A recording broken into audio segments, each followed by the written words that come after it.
Kitchen. My name is Charlene Amendola and I am your hostess. I am really glad you're here. Tonight we will be talking about Thanksgiving, in particular Thanksgiving myth, and looking at Thanksgiving through the eyes of Osamequin, who was the sachem of the Wampanoag tribe.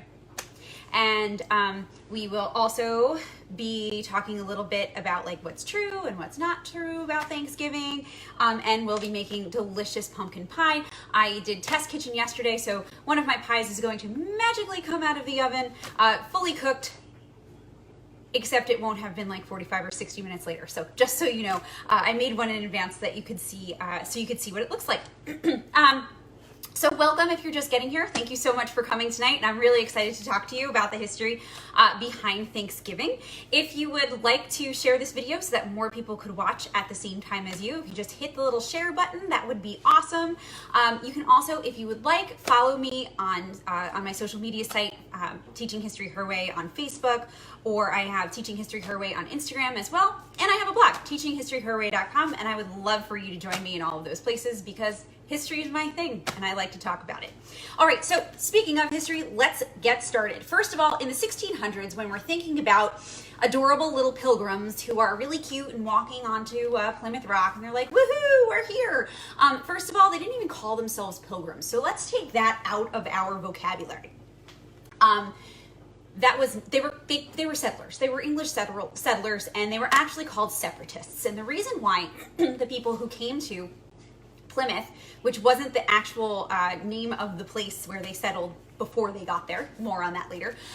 The reason those people came to Plymouth is because they were separatists. They wanted to separate from the Church of England. So basically, during the Reformation in the 1500s, the Church of England separates from the Catholic Church for lots of reasons that I'm not going to go over in this video because it's an entirely different subject for an entirely different day, but a good one to do, so I think I might. So, the reason why England separates from the Catholic Church is basically because they don't want to be under control of the Pope, but the Church of England remains very Catholic-like. So there's still hymns, there are still sacraments, there's still stained glass, there's still lots of ceremony, and lots of people who were protesting the Catholic Church in England were like, hold up, wait a minute, that's still too Catholic for me. So the separatists were a group of people who didn't like the way the Church of England was doing their thing, and they wanted to separate. And because of that, they were actually persecuted in England because of their religion. So the Church of England was the state-sponsored religion in England at the time, and they had to flee. They had to flee England because they were persecuted. So that's what puts our separatists on their cute little Mayflower boat, which is not really that cute. It's actually kind of big and pretty dirty. And they come across the water to practice religious freedom in the colony, set up a colony that is going to be religiously free. Now, ironically enough, they are free to practice their own religion in said colony, but other people are persecuted. All right, well, that's the one group. The other group that often gets ignored and maybe you learn about in primary school and then never again is your indigenous peoples. Now, when we talk about indigenous peoples, there's lots of different vocabulary that gets tossed back and forth. The vocabulary that I use is indigenous person or indigenous people. Sometimes I will use native peoples. Other times I'll use Native American, though not as often. But whenever possible, I try to use tribe name. So what we're going to have to do tonight is a little bit of unlearning. We have to unlearn some of the things that we know, like some of the things that we know about Thanksgiving and maybe some preconceived notions about native peoples or indigenous peoples. Number one, the area in which the settlers came in southern New England, so your Massachusetts, your Rhode Island area, was really densely populated. There were lots and lots of indigenous people that lived in that area.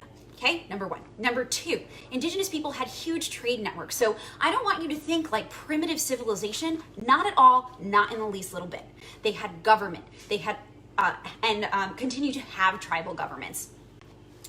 Native peoples had and continue to have art. Native peoples had and continue to have huge trade networks.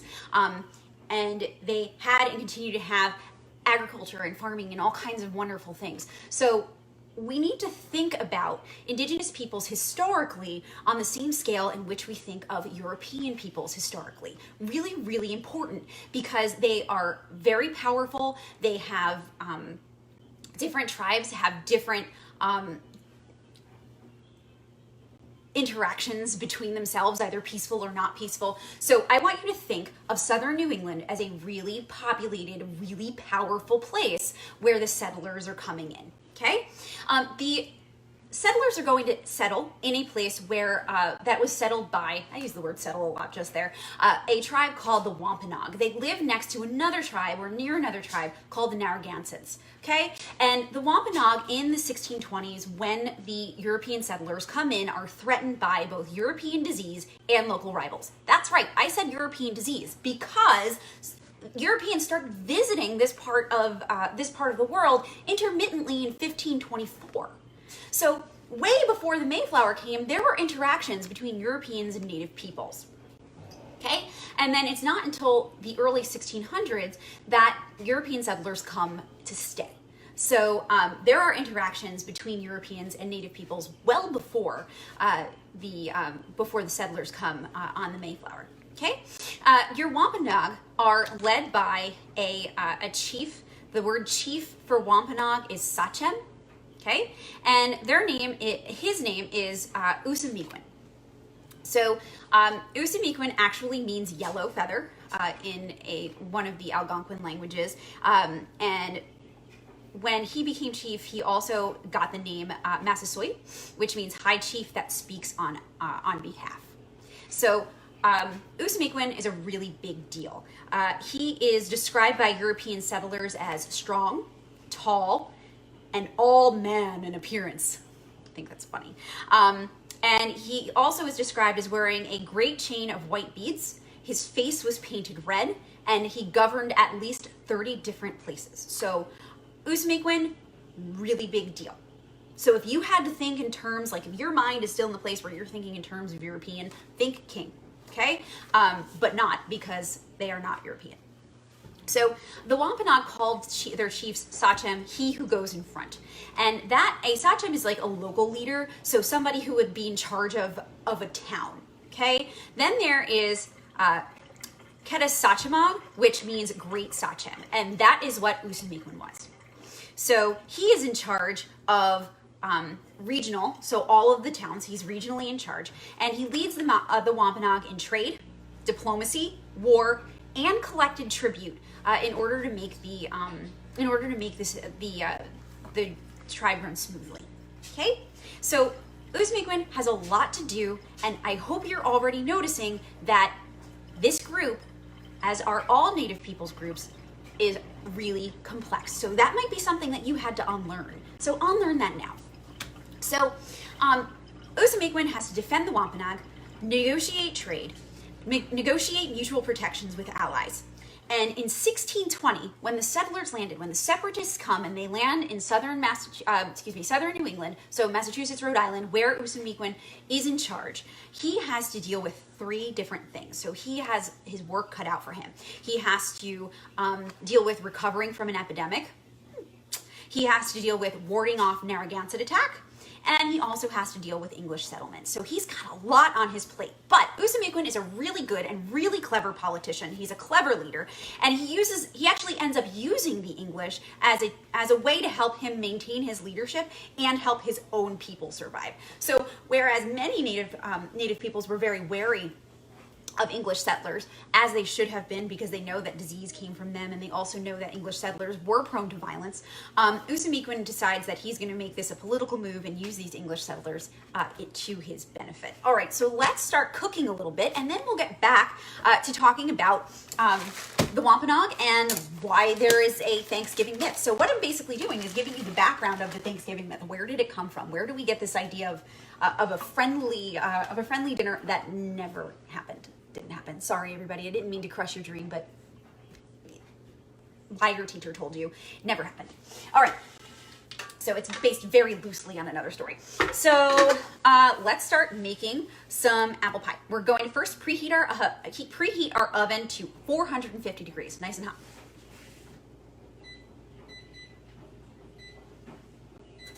I know I probably don't have to tell you this, but if you have a convection oven and you have a choice between bake, like regular bake and convection, do not choose the convection. It's gonna make the top of your pie really crunchy, and that's kind of gross. All right, so first things first, make sure you have, I am gonna be using my stand mixer today. If you don't have a stand mixer, totally okay. You can use a hand mixer, and also you can even use like a whisk for this one. So just have a bowl handy, okay? I'm gonna go grab my eggs because I left them in the refrigerator. You can actually leave eggs on the counter for a little while as long as you're gonna use them in a couple of hours. I just forgot to grab them, so hold on one second.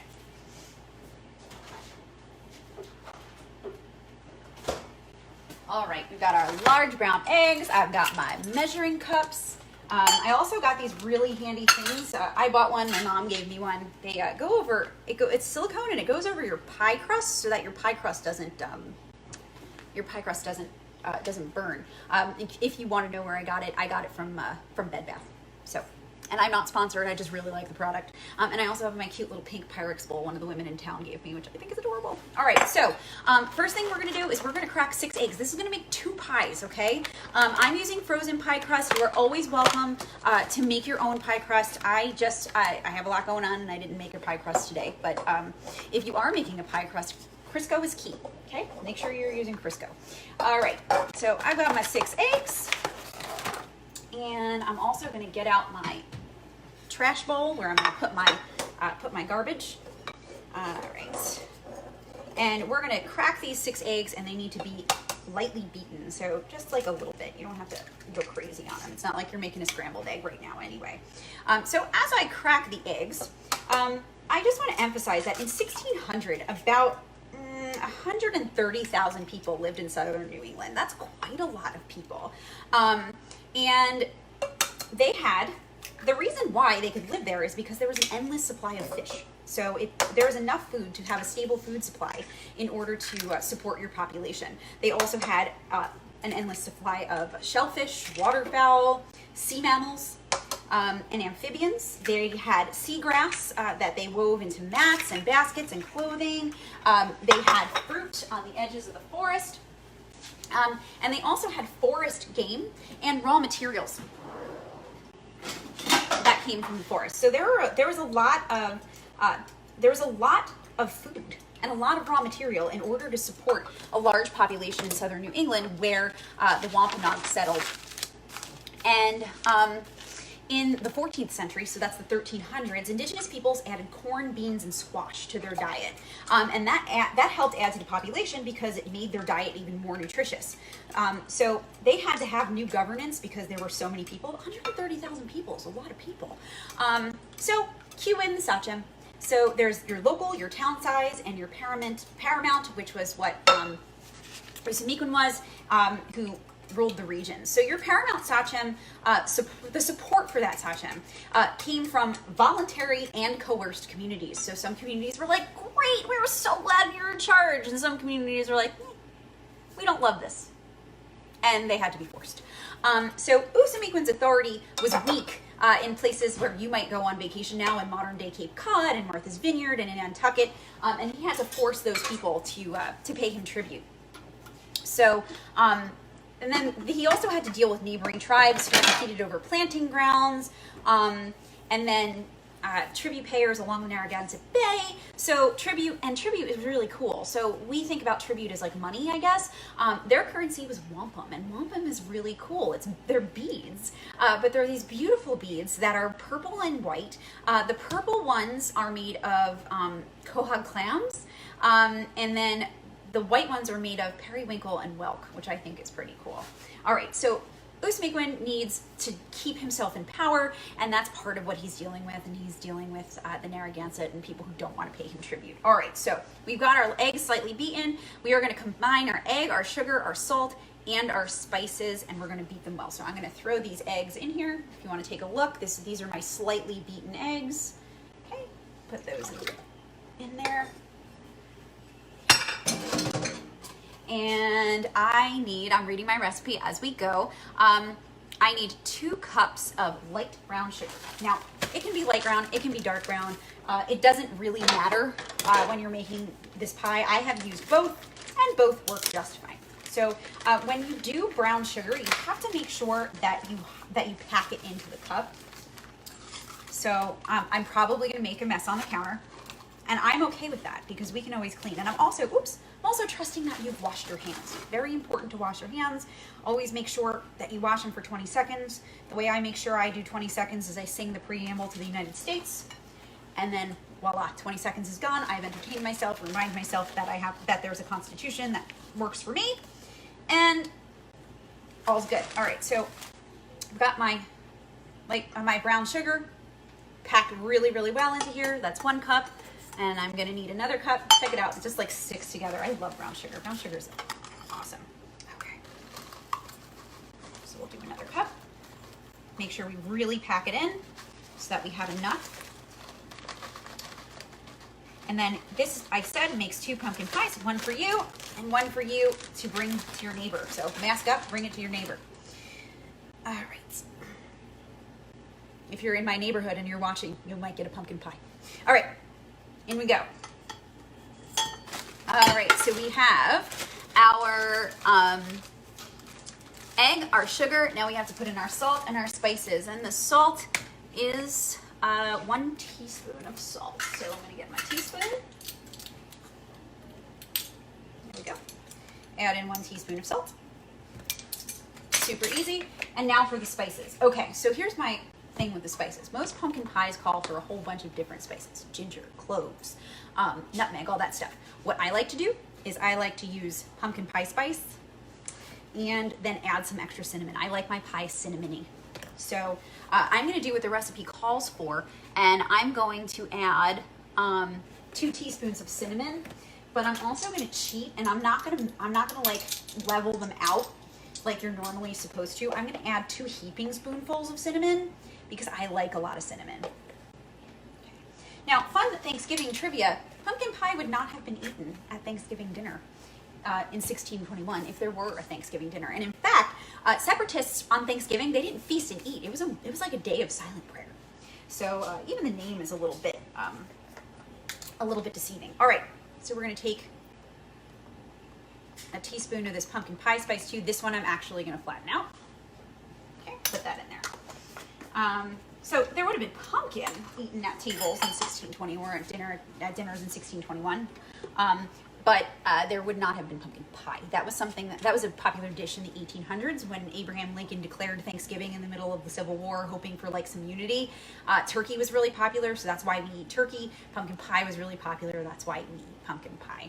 And in fact, I keep talking about like pilgrims and stuff. The national myth that was made up in the 1860s calls them pilgrims, so that it's like a nicer way of saying it. It's a very cutesy name. And in fact, artists even gave pilgrims cutesy little buckles on their hats and shoes. Those weren't worn in the 1620s either. All right, so let's beat this. Did I lock it? Yep. All right. We'll beat that nicely. And then after that, we're going to add some evaporated milk. If you have evaporated milk in a can, which I assume you do, make sure you shake it first. Got to be really well shaken. All right, so back to Usamequin. So Usamequin also had another problem to deal with in the 1620s. I told you there were 3. We just talked about one, and having to get people to like follow him. His leadership was kind of in trouble. The second thing is Europeans. Europeans are a really big problem in the 1620s. They begin to explore New England around 1524 intermittently, and then they start coming annually in 1602. So when they start coming annually, they, or even when they are coming intermittently, Native peoples notice that one good thing about them is that they offer trade goods like tools, metal tools, weapons, colorful cloth, and glass beads. So that's a great thing. But there are also some negatives. There are also some drawbacks to Europeans coming to southern New England. And one of those drawbacks is they were violent. And Native peoples were worried about real and perceived threats from European settlers. And a lot of times what Europeans would do is they would take indigenous peoples captive for slavery, or they would take indigenous peoples captive to teach them English so that they would be forced to be interpreters for them on any kind of trade envoy. There were at least 12 clashes before 1619 between indigenous peoples and Europeans, and that also includes abductions. two people who were abducted actually ended up coming home. One was one Wampanoag person was Epino, and the other one was Tisquantum, otherwise known as Squanto, who you may have studied in school. That's how Squanto learned English, because he had been taken captive. He had been kidnapped by Europeans. So additionally, Europeans not only did like that violent stuff, but they also between 1616 and 1619 brought with them an epidemic. We're familiar with that, right? With epidemics. So what historians think Europeans brought smallpox based on primary sources that describe the symptoms that killed people in the Wampanoag tribe. So they're not sure. There's no absolute 100% confirmation, but the description of like having blisters and sores and yellow skin fits really well with smallpox. And Native peoples have described up to 9/10 of their population dying. So that's a lot of people. So entire villages disappeared. Any survivors fled the villages because there were dead bodies everywhere. And then one of those villages that was abandoned because of death and survivors running was Patuxet, which would later become Plymouth. That's where your pilgrims settled. So the Narragansett, however, the Wampanoag's rival, were not affected by this plague. So now you have 9/10 of the Wampanoag out of commission, and a rival tribe who has been giving Osamequin issues for years can now pounce upon the Wampanoag tribe because the population is so low. So between those two things, the Mayflower lands in Cape Cod in November of 1620, and they settle in Patuxet, and they call it Plymouth. So many Wampanoag want to absolutely get rid of the English. They're not cool with the English coming there. Not only do the English settle in Patuxet, but they ransack vacant villages.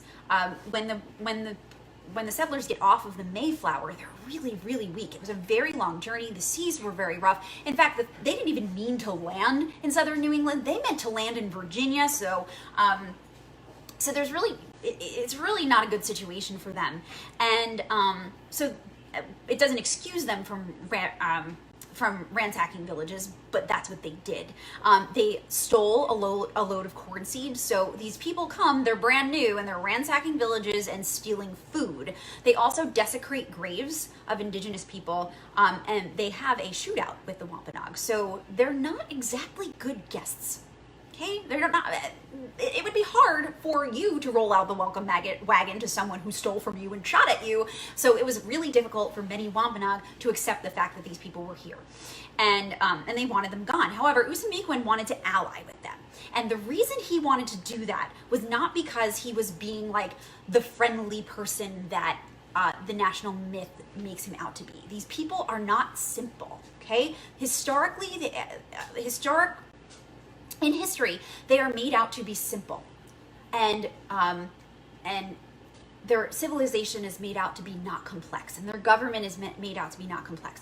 They are an incredibly complex historic people. Osamequin is an incredibly complex historic figure, and his idea is not like this very simpleton idea that comes from our Thanksgiving myth. His idea is, I am going to use these English people to my advantage. And what I'm going to do is I'm going to ally with them. And then I'm going to employ them against the Narragansett. 9/10 of my population was just taken out. I need some help. And here's how I'm going to get it. I'm going to use these people to do it. So he observes them for a couple of months and then visits them in 1621. Using interpreters, in particular using Tisquantum, who knew English from having been kidnapped, the Wampanoag and the English reach an agreement of mutual defense and trade. The English were really happy because they had help for their fragile colony to survive, and Osamequin is happy because he stays in charge for a little bit longer and can probably ward off the Narragansett. All right, so let's keep doing our pie. Pumpkin pie is really easy, by the way, so it's nice that we can do this in steps. I'm going to add the milk, and I'm going to stir, but I'm not going to stir too hard or my milk is going to splash. Don't want the milk to splash. Okay, and then I am going to, after my milk is in, add my pumpkin. This is some fresh pumpkin that I canned earlier in the week. Canned pumpkin in a regular can is also totally fine as long as you have around 28 ounces of it. All right, so we're gonna just take this pumpkin and we're gonna blend it in with the rest of the stuff that we have in there. I'm gonna grab a spatula.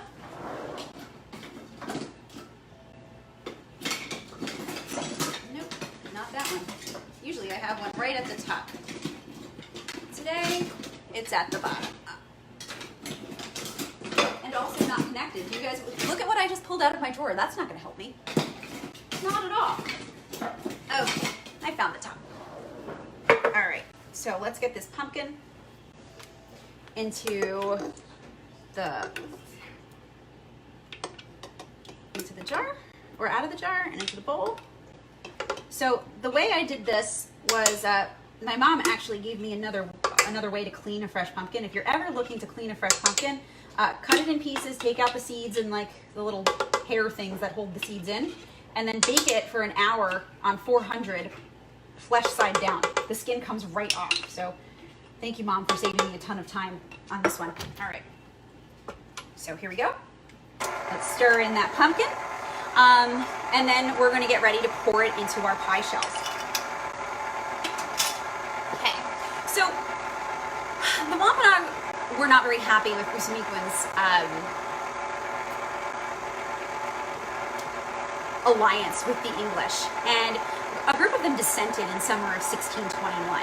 A local sachem named Corbitant had some backup from other people in local tribes, and they threatened Usamequin and captured Tisquantum. So the English actually jumped in and they helped to stop it. So the Usamequin was really grateful for the help, and then the English went about their business, and they had a harvest celebration where they were shooting guns. So Usamequin's actually really cautious allies with these English people, because he knows that the history of English settlers in the area tended to turn violent. He needed to be careful for his people. So when they start hearing the gunfire of the from the settlement from Plymouth, they actually 90 of them, led by Usamequin, show up at Plymouth to check out the celebratory gunshots, because they were worried that the English were either being attacked or attacking. But the English were actually just celebrating their first successful harvest. So, so in the response to what they thought might have been an attack either by the English or at the English, they stayed for dinner. And that's where the myth of the first Thanksgiving comes from. So it wasn't just this this friendly dinner. In fact, this dinner isn't really even on record as anything historically significant by either party. It's something that was found in a history book and blown up and changed for us to have a Thanksgiving national story. So the real story of Thanksgiving is that indigenous people were a complex society who were invaded by the English, and this is just one peaceful part of it, but it wasn't that way before, and it doesn't stay that way after. There is a rocky relationship between the Wampanoag and the English. Lots of Englishmen end up coming after, during the 1620s up until the 1680s. Usamequin ends up selling the English huge tracts of land, expecting to have continued use of that land. And the English didn't grant them use of that land. They were like, no, we bought this, you stay off it. And that's not how the Wampanoag viewed property rights. There was certainly property ownership, but it wasn't, land was more communal, and there were land rights between people. But there were tribes that were not welcome on each other's land. Another thing that Usamequin asked the English not to do, and they did anyway, was to bring missionaries. Usamequin said, I don't want Christianity taking over our native religion, and they brought missionaries anyway. And Usamequin was really afraid to push back too hard, because he saw massacres by the English before that were provoked by another tribe, the Pequot, And not only did they absolutely massacre people that pushed back at them, but then they also enslaved survivors. So Usa Mikwin was kind of between a rock and a hard place because of the alliance that he set up in the early 1620 when the English came. So the English actually, by the end of the 1600s, leave the Wampanoag landless, in servitude, and as subjects to a king that they don't even know. And by 1675, one of the greatest wars between the English and indigenous people breaks out, King Philip's War. So the national founding myth of Thanksgiving that tells us that there has been a pleasant and peaceful relationship between Native peoples and settlers is simply false. It's a nice story meant to make people feel good, but really who we're forgetting here and who we're erasing here, and the voice that I tried to bring to light is the indigenous voice. And over the course of many, many years, including up until present day, the relationship between indigenous people and our own U.S. government is very rocky and quite frankly unfair to Native peoples, in my opinion. So keeping that in mind when we're celebrating Thanksgiving is really important. And also keeping in mind that some Native peoples, some indigenous peoples do not celebrate Thanksgiving because it's a national it's a national myth that doesn't, or a national story that doesn't give people the real history of what happened in the United States. It perpetuates a false narrative. So I'm not saying don't be thankful. Thanksgiving is a day to stop and be grateful for what we have. But it's also a time where we can remember our history. We don't need a myth to be thankful. We don't need a story to be thankful or to be grateful. We just need a grateful heart. All right, I'm gonna go grab some pie crusts. We'll pop these in the oven and then we'll end.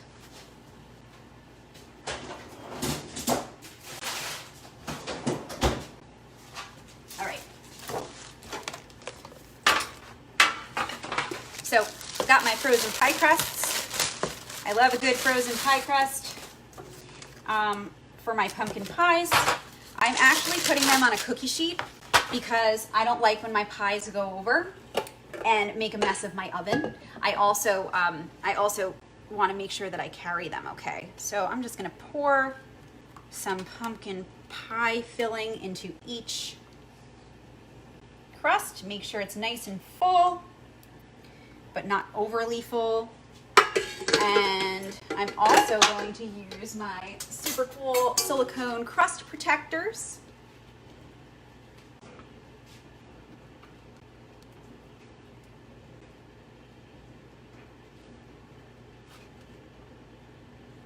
Okay. So that my crusts don't burn.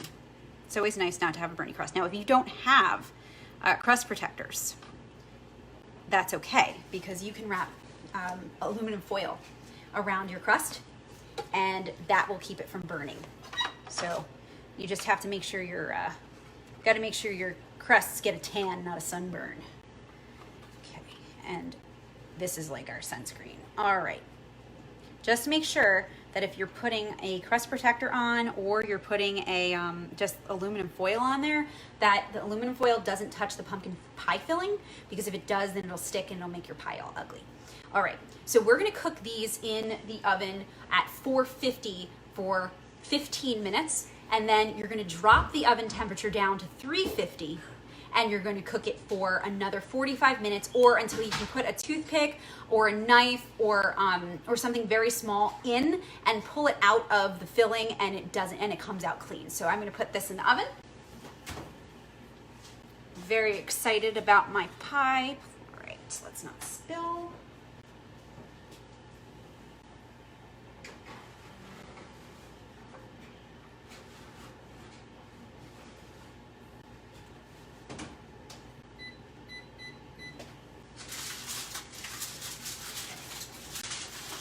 And then magically, I have a pie.